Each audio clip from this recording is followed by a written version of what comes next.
دوستوں، یاجوج ماجوج کے متعلق بہت سی افسانوی داستانیں مشہور ہیں، جس کی وجہ سے عام لوگ تو یہ خیال کرتے ہیں کہ یاجوج ماجوج تو کوئی انسانی مخلوق ہی نہیں ہے، لیکن اگر وہ انسان ہیں تو اس وقت پر کہاں ہیں؟ سائنس کے اس جدید دور میں جہاں دنیا کا کونا کونا چھان لیا گیا، مگر اب بھی یاجوج ماجوج نہیں ڈھونڈے جا سکے۔ آخر کیوں؟ کیا یہ بات سچ ہے کہ یاجوج ماجوج کی قوم حضرت حوا کے بغیر ہی حضرت آدم علیہ السلام کے نطفے سے پیدا ہوئی تھی؟ تو آئیے آج ہم یاجوج ماجوج کی قوم کا ذکر قرآن و حدیث کی روشنی میں کرتے ہیں۔ سب سے پہلے بات کرتے ہیں کہ اس قوم کی تخلیق کیسے ہوئی۔ اس بارے میں علامہ حافظ ابن حجر عسقلانی فتح الباری میں ایک ضعیف روایت حضرت کعب رضی اللہ تعالیٰ عنہ کے حوالے سے پیش کرتے ہیں کہ یاجوج ماجوج حضرت آدم علیہ السلام کی اولاد میں سے ہیں کہ ایک دفعہ ان کا نطفہ زمین میں گھل مل گیا اور زمین میں پھر ان کی تخلیق ہوئی۔ منصف اس روایت کو یہ کہہ کر جھٹلا دیتے ہیں کہ انبیاء علیہ السلام احتلام سے پاک ہوتے ہیں، اس لیے یہ ممکن نہیں ہے۔ مختلف روایات اور تاریخی کتابوں سے جو ثابت ہوتا ہے وہ یہ ہے کہ یاجوج ماجوج دو قبیلے تھے جو حضرت نوح علیہ السلام کے بیٹے یافت کی اولاد میں سے تھے۔ یاجوج ماجوج دو سردار تھے جنہوں نے ایک دوسرے کی بہنوں سے شادی کی اور قسم کھائی کہ وہ اب اپنے خون میں ملاوٹ نہیں کریں گے، اس لیے انہوں نے اپنے بیٹے بیٹیوں کی شادیاں بھی آپس میں کیں۔ ان کی نسل بہت پروان چڑھی۔ کہا جاتا ہے کہ ان کی عورتیں ایک ہی حمل میں بیک وقت 4 بچے جنتی تھیں، اور یہی سبب ہے کہ ان کی نسل بہت زیادہ پھیل گئی۔ یہ انسان تھے اور کافر تھے۔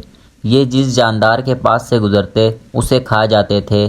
یہ موسم بہار میں اپنے گھروں سے نکل کر سارا سبزہ کھا جاتے اور خشک چیزیں اٹھا کر لے جاتے تھے۔ ان کے پنجے اور دانت درندوں جیسے اور ان کے بال اتنے لمبے ہیں کہ ان سے جسم چھپا لیتے ہیں۔ اس وقت دنیا میں ہماری آبادی کے ایک انسان کے بدلے یاجوج ماجوج کی ایک قوم کے 10 افراد موجود ہیں۔ صحیح بخاری کی حدیث نمبر 3334 کی روایت ہے کہ نبی کریم صلی اللہ علیہ وسلم نے فرمایا کہ ہر 1000 میں 999 جہنمی یاجوج ماجوج کی قوم سے ہوں گے۔ پھر نبی کریم صلی اللہ علیہ وسلم نے فرمایا، اس ذات کی قسم جس کے ہاتھ میں میری جان ہے، مجھے امید ہے کہ امت مسلمہ تمام جنت والوں کے 1/3 ہوں گے۔ اس حدیث سے ہم اندازہ کر سکتے ہیں کہ یاجوج ماجوج کی تعداد کتنی ہوگی۔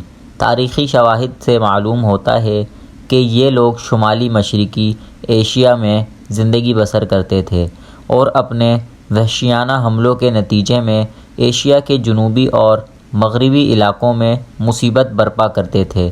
بعض تاریخ دانوں نے ان کے رہائشی علاقے کو ماسکو اور توبلسے کے آس پاس بتایا ہے، اور بعض کا خیال ہے کہ یاجوج ماجوج کا شہر تبت اور چین سے بحیرہ منجمد تا شمالی تک اور مغرب میں ترغستان تک پھیلے ہوئے تھے۔ قیامت کی 10 بڑی نشانیوں میں سے ایک نشانی یاجوج ماجوج کا ظہور بھی ہے۔ اللہ پاک قرآن مجید میں فرماتا ہے، یہاں تک کہ یاجوج ماجوج کھول دیے جائیں گے اور وہ ہر بلندی سے دوڑتے ہوئے آئیں گے۔ یاجوج ماجوج کا وجود ذوالقرنین کے عہد سے تعلق رکھتا ہے۔ ذوالقرنین ایک بہت ہی نیک صفت انسان اور ایک عظیم بادشاہ تھے۔ اللہ تعالیٰ نے انہیں قوت و طاقت سے نوازا تھا اور انہوں نے مشرق سے مغرب تک اپنی حکومت قائم کر لی تھی۔ تمام بادشاہوں اور ممالک پر انہی کی مطلق العنانی تھی، اور انہوں نے مشرق و مغرب کے دور دراز کا سفر طے کیا۔ ان کا تذکرہ قرآن مجید کی سورہ کہف کی آیت نمبر 83 سے لے کر 98 تک میں ملتا ہے، اور اس کی تفسیر ہمیں احادیث میں بھی ملتی ہے۔ اسی زمانے میں یاجوج ماجوج نے بھی قتل و غارت کا بازار گرم کر رکھا تھا۔ وہ ایسے وحشی تھے کہ انسان کو زندہ چیر پھاڑ دیتے تھے اور خون کی ندیاں بہانا ان کا معمول تھا۔ جب بھی کوئی علاقہ فتح کرتے تو وہاں موجود جوان لڑکیوں کا خون پی جاتے، جس کے بعد وہ خود کو دوبارہ جوان محسوس کرتے تھے۔ پھر جب ذوالقرنین فتوحات کرتے کرتے یاجوج ماجوج کے قریب پہنچے تو وہاں کے لوگوں نے ان سے شکایت کی کہ ہمیں کسی طرح اس ظالم قوم سے نجات دلائیں۔ اللہ پاک سورہ کہف کی آیت نمبر 93 سے 98 میں فرماتا ہے کہ یہاں تک کہ وہ دو دیواروں کے درمیان پہنچا، ان دونوں کے بیچ میں ایک ایسی قوم پائی جن کی زبان وہ نہیں جانتے تھے۔ لوگوں نے کہا کہ اے ذوالقرنین، یاجوج ماجوج اس ملک میں بڑے بھاری فسادی ہیں، تو کیا ہم آپ کے لیے کچھ خرچ کا انتظام کریں اس شرط پر کہ آپ ہمارے اور ان کے درمیان ایک دیوار بنائیں گے؟ اس نے جواب دیا کہ میرے اختیار میں میرے پروردگار نے جو دے رکھا ہے وہی بہتر ہے، تم صرف قوت و طاقت سے میری مدد کرو، میں تمہارے اور ان کے درمیان ایک مضبوط حجاب بنا دیتا ہوں، مجھے لوہے کی چادریں لا دو۔ یہاں تک کہ جب ان دونوں پہاڑوں کے درمیان دیوار برابر کر دی تو حکم دیا گیا کہ تیز آگ جلاؤ تاکہ وقت کے ساتھ ساتھ لوہے کی چادروں کو بالکل آگ کر دیا جائے، اور فرمایا میرے پاس پگھلا ہوا تانبا لاؤ۔ اس طریقے سے یاجوج ماجوج اور اس کی قوم کے درمیان ایک مضبوط دیوار بنا دی گئی جس کے اوپر یاجوج ماجوج نہ چڑھ سکتے تھے اور نہ ہی اس دیوار میں سوراخ کر سکتے تھے۔